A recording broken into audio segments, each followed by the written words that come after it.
the tingles.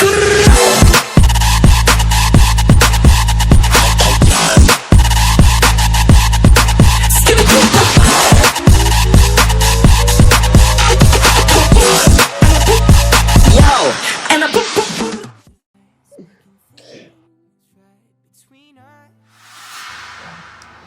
Oh, what stood out? What stood out? Okay, one of the things that stood out in the date, it was our first date. We've been talking for almost 2 months. 2 months. In fact, just slightly above 2 months, just a little bit above 2 months. And we have been going back and forth. And at the end of the date, or just not at the end, I think after talking for a while, she brought out this bag and said, I got you a gift. I didn't know what to do. I didn't know what to say. I don't know how to reply or how to respond because this was the first date. I don't even know what to think, right? But at the same time, it was a message to me like, listen, is trying to let you know that, look, don't be scared. I'm not here to pull out, right? I'm here to support ministry. Don't use the right terms, please. I'm here to take. I'm here to take. Why are you thinking like that? I'm here to take what I'm here to give. So it was a good gesture for me. It's really made a whole lot of sense and meaning to me. This was one of my favorite wristwatches. I think I've had a couple of wristwatches in the past 2 years, but that's one I don't You used somehow. to throw away the watch. That one is one I like the most, right? So that has become my favorite wristwatch. Of course, somewhere around this video we'll just have it on the screen. But yeah, that gift item was really, really special to me. It was one of the things that stood out from that date, and yeah, that was it for me. So what was it for you? Okay, for me, it was the fact that now tech guys have this. Tech people in general, we don't really dress much. It's mostly polo and shirt. You get. So when he came that day without polo, it really topped the list. Yeah, it really gave him a lot of points because it showed that he took it serious and he was He was willing to burn all his polo because of you. He was serious about what is probably going to come out. Yeah, so that was what stood out. Yeah, for me, it was just the fact that he ironed his shirt. He ironed the shirt and it was presented, and it matched the energy I came with because really, I was really, really, really looking good that day. Yeah, you were looking good. Sincerely, He was on his phone. Like, I don't know what he was trying to do. Probably he was trying to get money to pay for the date. I don't know. He was trying to maybe exchange crypto. Probably maybe coming into the restaurant and maybe he has seen that maybe it's going to cost a lot of money. Maybe he was changing the money. Why did you like to change crypto to pay? So he was on his phone intermittently. We were talking, you look at his phone. Yeah, so it was not really cool. I was checking the server. It was not cool. It was getting calls too, apart from being on the phone. So, yeah, that was what tipped me off. And I was just there watching. I would press my phone. I would watch him. I would press my phone. Yeah. Okay. Your complaints, customer care received it. We'll work on it and get back to you. But yeah, like I said, I apologize for that. It was a Saturday. I was not in the office. Few things we needed to check on a few things. So that was why I needed to bring my phone to ensure a few things were running. And I didn't really have a big team as I have now. So I was a team as at that time when we started off the entire thing. So yeah, that was why I was on my phone. I was not trying to change crypto. I had cash. Come on, I have cash to pay for the meal. Okay? Okay. Noted. Yeah, okay, so what ticked me off? On the first date, somehow, I really don't know, somehow she was a little bit, will I use the word, she was coming close to me too often. I was not comfortable with that somehow. She came too close to me too often. I don't know, maybe I started it, I don't know. because when I came in, like I said, I don't really know where to sit down, right? So, because I moved closer to you initially, right? Possibly that was what made you feel or made you think that I want us to. You were like space. So actually, when I came in, I sat and I noticed that she was getting a little bit uncomfortable, so I moved a little bit closer to the edge. She was on the other side, so we're like, we're not opposite each other. We're like, she was on my right, so I moved a little bit and got to my phone, and before I knew, she was like coming very close. I was like, hey, space, stay on, let's focus on what we need to focus. Yeah, so that was what that was just the moving too close to me at that stage. That was just my. Yeah, I think that was just. But another thing also is she was a little bit intimidating. She was really serious. Now I've lightened her mood up a little bit. She was a little bit serious. Those kind of people that are asking very straight questions. What do you want to do with your future? I did not ask this kind of questions. You want to take over the world? You want to go to Mars with Elon Musk? Are you planning to go? She was very serious with that, Serious. But yeah, it was generally, apart from the fact that she was asking me very serious questions, we're there to chill. So eventually the mood got lightened up. We were on the same page. We started picking up. Yeah, but didn't you like the fact that I was coming through? Yeah. There was tension, no? There was tension. Yeah, you were tense. And you are not helping with your phone call and. Yeah, I know. Not that there was tension. You were tense, and I was anxious. You were. What was the difference? I was anxious. Tense is. I don't know how to explain. I was anxious, so I shifted a little. But you coming close also, I think it helped also ease the mood and all that. So yeah, and you had the very nice perfume on that day. What was that? I can't remember. I think when you came, I think that perfume was the only thing that consolidated the fact that. I'm like, okay. Yeah. I'll be there.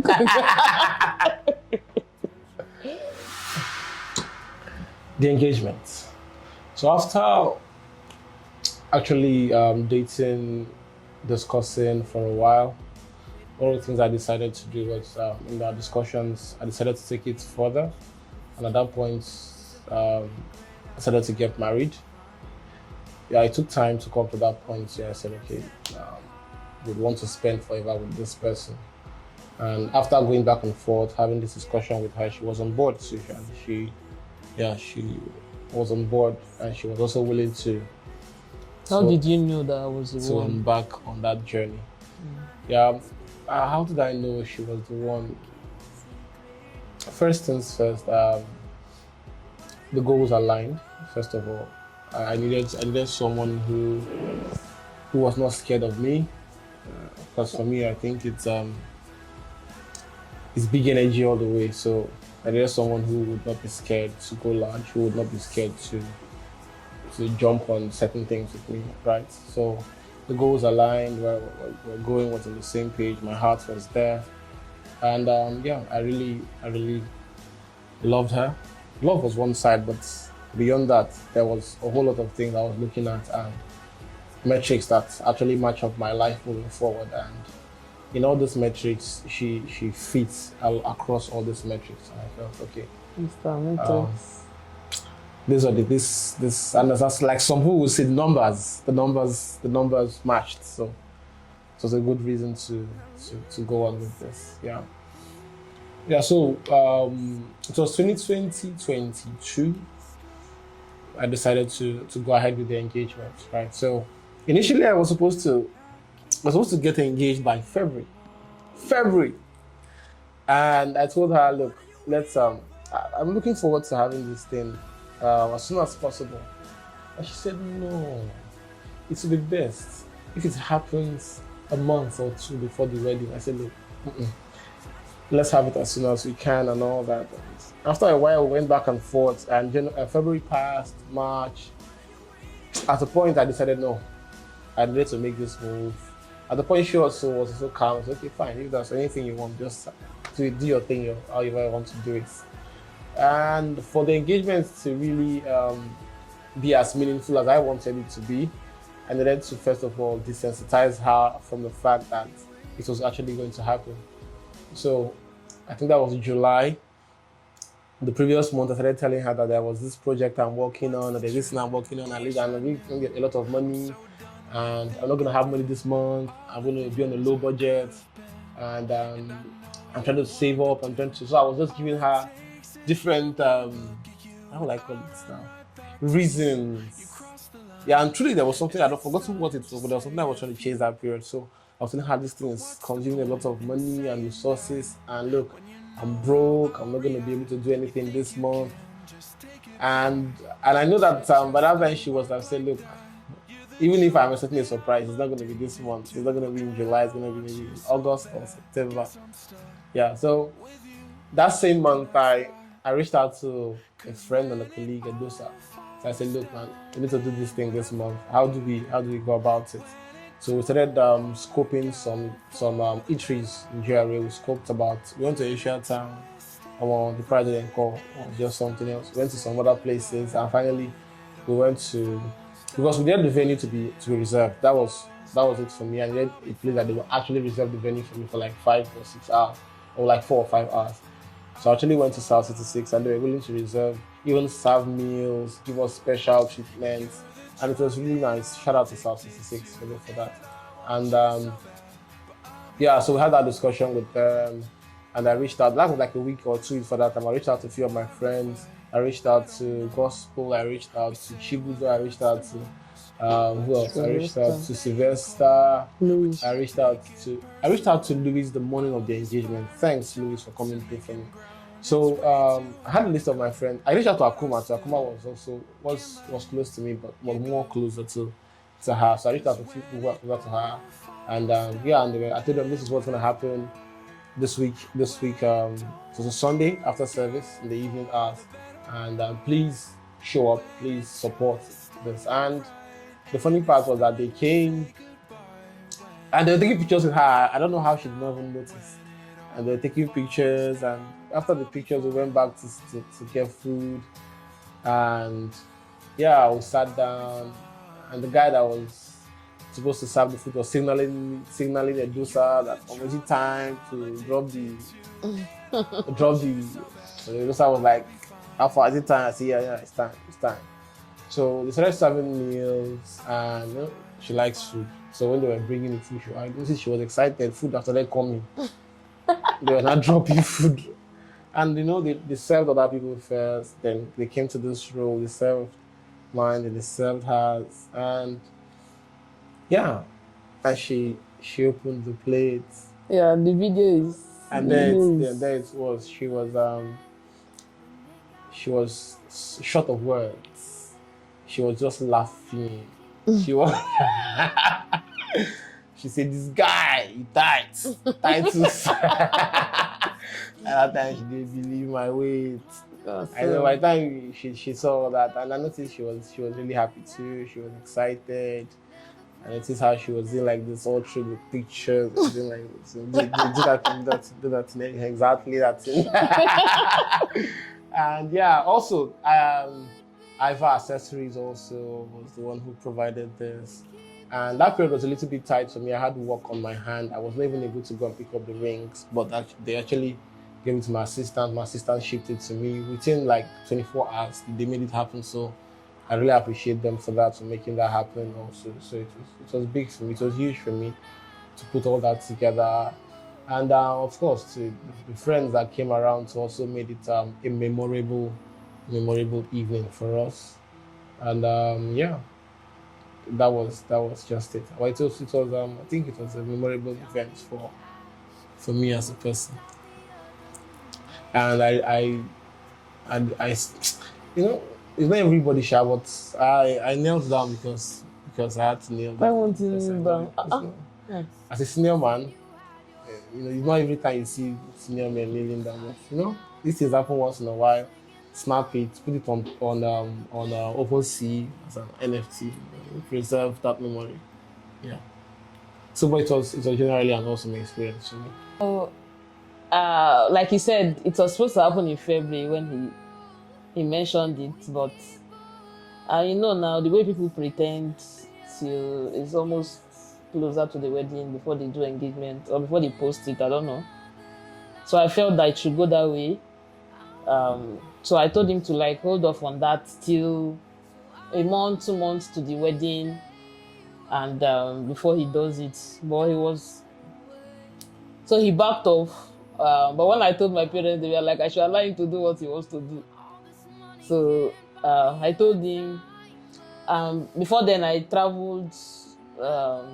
I felt probably he wanted to do it before I traveled for vacation to Rwanda. So I was saying maybe he wanted me to do. He did not want me to lose from there. Maybe that's why I wanted to do the engagement first. So that was what somehow I felt. But after that time, he dropped that topic. So later on, when I went to Argentina and I was telling people that I'm going to get married, and they were like, "Where is your engagement ring?" And I told them that very soon. So it felt awkward to me, and I came and told him, and he was like, the engagement will happen Like I told you. 1 or 2 months, like I said. So I removed my whole attention from it. So July, I was suspecting something, but he managed to take my mind away from anything, like not expecting an engagement to happen.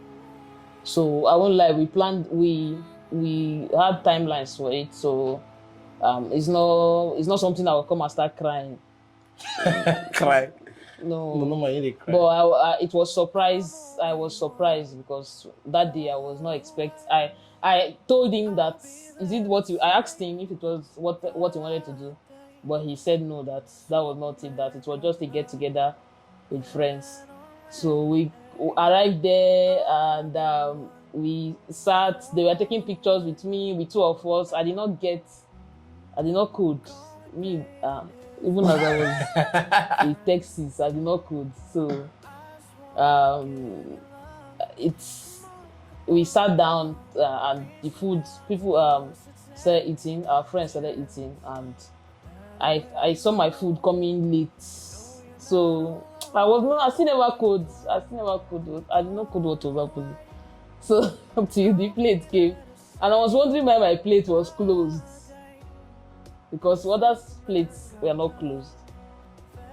So when the plate was opened, I saw "Please marry me" chocolates on the plate, and I was shocked and I was laughing.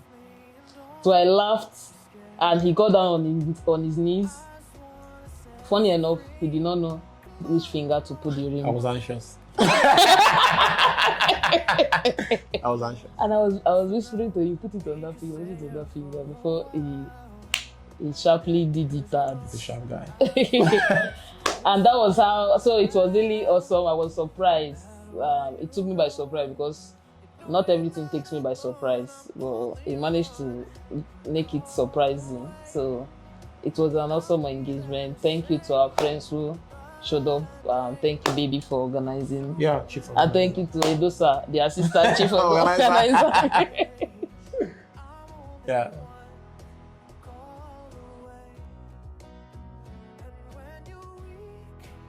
Okay. Wow, counseling. So after the engagement, the plan was to really start off counseling really early, so to have enough time to actually learn. Because for us, we had a lot of things about counseling, so we wanted to be open to expect anything, right? So we decided to start very early.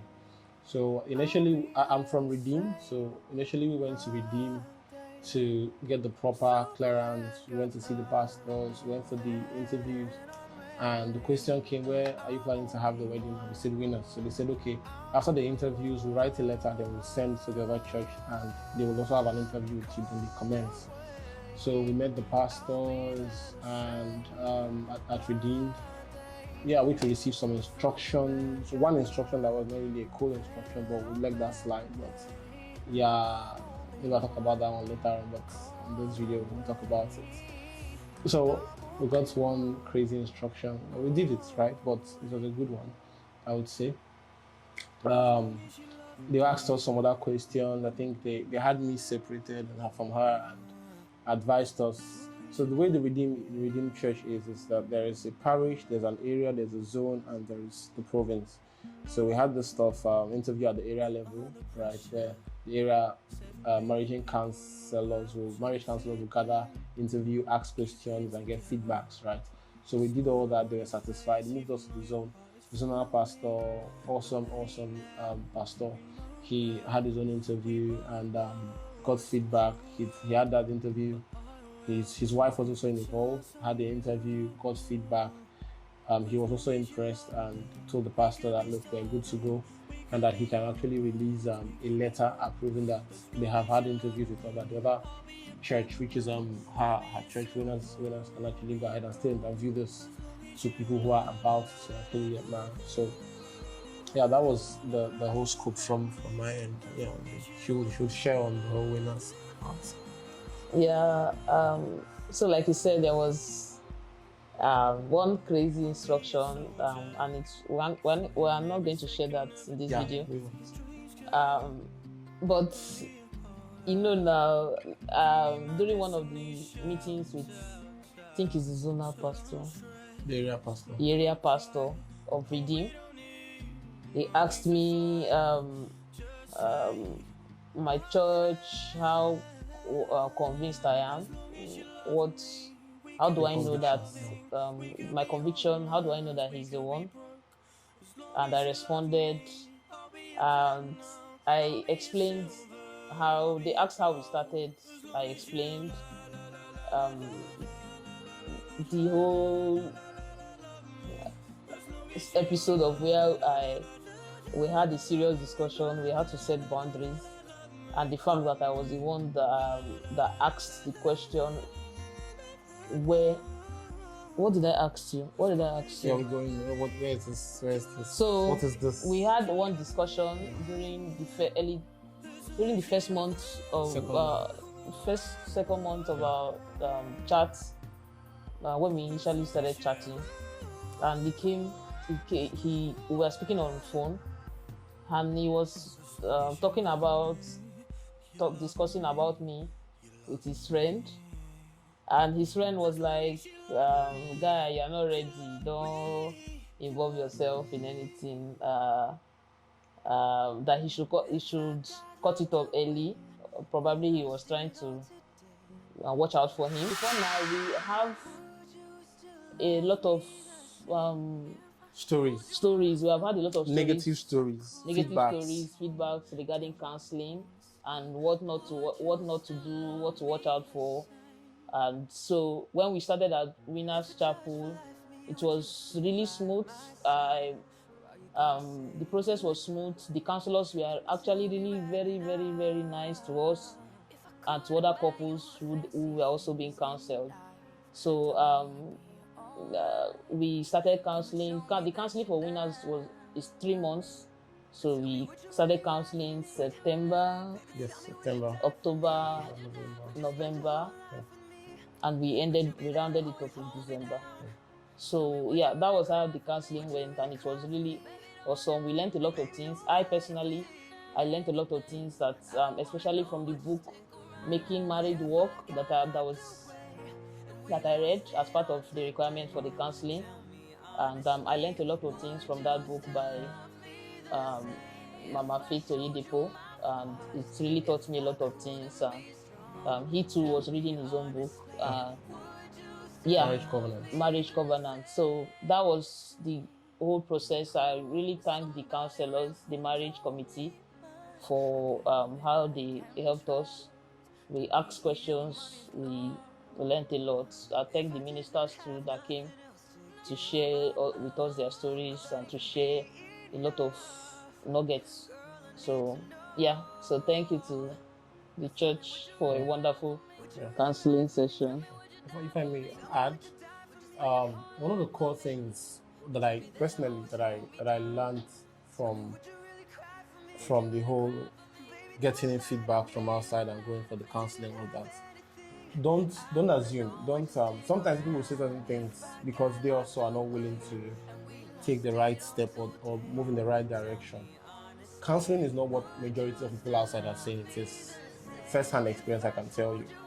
One of the things I have learned, or I learned in the process of counseling, that counseling, most people go into counseling to correct or to fix somebody else. No, counseling will expose you, Yeah.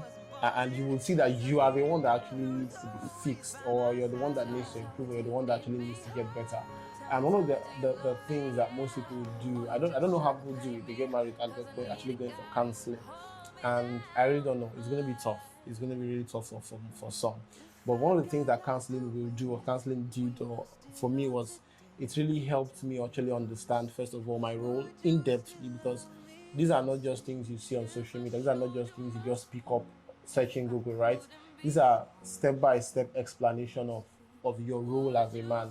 Not just saying, oh, the man feeds and provides. No, beyond feeding and providing, beyond figuratively being the head. What does it even mean to be the head, right? So these are the things that the whole counseling session will dive deep into, to help you as a person, for the woman help you understand, for the man helps you understand, right? It's easy to say you can read these things off social media, or you can read these things off Google, but it is different when you are in a session and you are interacting, right? When this information comes to you, you give a feedback, you ask your questions instantly. That way, every form of confusion is being trashed out instantly, and these things are not just things that are said out of emotions. They are said from, backed by the word of God. They are said backed by scriptures. This is why this is like this. This is why you should behave in this manner. And one of the things that also happened to me during the counseling session was, there are things that I personally had been asking God, that session revealed most of those, answered most of those questions. The Bible talked about how the man should love his wife like as Christ loved the church. And in my head, I said that is impossible, because the love of Christ, for what we know, he loved the church so much that he died for the church. He did not even die for the church that was the biggest issue. He loved the church so much that he lived for the church. The 3 years of the life of Christ was dedicated to the church. He was focused on building the church. So he loved the church so much that he lived for the church and died for the church. There was no personal goal. So are you saying I should love somebody so much that I get to live and die for that one person? So it was not making sense to me, right? But in that whole moment of learning, going deep into the scriptures, and I think you actually cannot love the way to that extent, but it's like the scripture, the command, it's a it's standard a to standard chase. to Yeah. chase, continually chase. I think if Bible says you can, you can. You can't, but we as human beings, we need something just like Yes, the standard to we aspire to, we aspire to get to heaven. get So there. we need that, Heaven is a goal. yeah, a goal Yeah. to get to. So I think that's what it is. So it's Yeah. constant Working towards that working particular towards end. Yeah. checking and reevaluating. Pushing that goal. Yeah. But for me, it was an eye opener for me. I think it also helped me rediscover me. It also helped me dig deep. It also helped me understand that I'm responsible for a lot of things. It helped me understand I'm responsible for a lot of It things. exposed him a lot too. He was coming late. He was coming late. Apart from Even coming the late, which happened because of he Wike's was video. coming Wike late. Wike Please is don't bring building Wike inside this flyover. video. He was Wike is coming building late, flyover. so This yeah, this is it this exposed some is of his, November, December and me too. It 2022. exposed some of my Yeah, downsides too. yeah. I will not lie, but yeah, we You got thought through you had it. to lie before. But it was We a good discussed experience. it with the counselors, Yeah. and And some yeah, of the it stuff was a good experience. we had yeah, personal discussion. Because there was something that happened in the counseling that we had to leave that environment to trash it out. To really know, okay, this thing you said that time, do you really mean it? What is your stand on this? And it also helped because there are some things that you would naturally you don't have those discussions, but when you're in those places, those things will Yeah, come up, come on. and those discussions will actually eventually not happen, and you can now go back. And one thing also, when you're having discussions, you should not it must not be a fight in the ladies. It must not be a fight. Have a discussion. And don't turn the discussion into fight. Just have a discussion around whatever you need to discuss about. Don't It's okay, don't it's add okay. bias. I want to excuse don't, me. add- It's okay. don't I've add heard bias. Don't you. add I've heard bias. you. So, but yeah, generally it was awesome. I was glad, and I really want to thank the Pastor Obina, yeah, then all the counselors who were present, they were wonderful people. Though they asked us very tough questions, right? But They were really wonderful. They were very intentional about ensuring that it works for every single couple that stepped into that. So I really want to share that. And for those who are getting married, please, whether you're a church person or not, opt in for counseling. That's my general advice. Whether you will do it in the church, whether you would hire a counselor outside, I don't know how, but opt in for this. Spend at least 3 months interacting with somebody about the journey about you're getting into. It's really helped expose a lot of things. You think you know until certain things are exposed, then you understand. You barely even understand what you're trying to do. Yeah. So, guys, we have shared with you how we met First date. the first date, Yeah. starting with the first video of how we met, our story, my story, his story. We also shared with you the first date experience, what tipped me off, what tipped him off about me, and how the whole first date went. And we shared with you how the engagement also went, what it took to get to that point of the engagement, and also we shared with you our counseling process, how it went with the churches that was involved. Yeah, so that's the season 1 of Becoming OGs. Looking forward to seeing you in the next episode, which highlights the whole Pre-wedding preparations and also the wedding proper. So see you guys. Yo, the thing goes. Took my biggest savior. You make my day.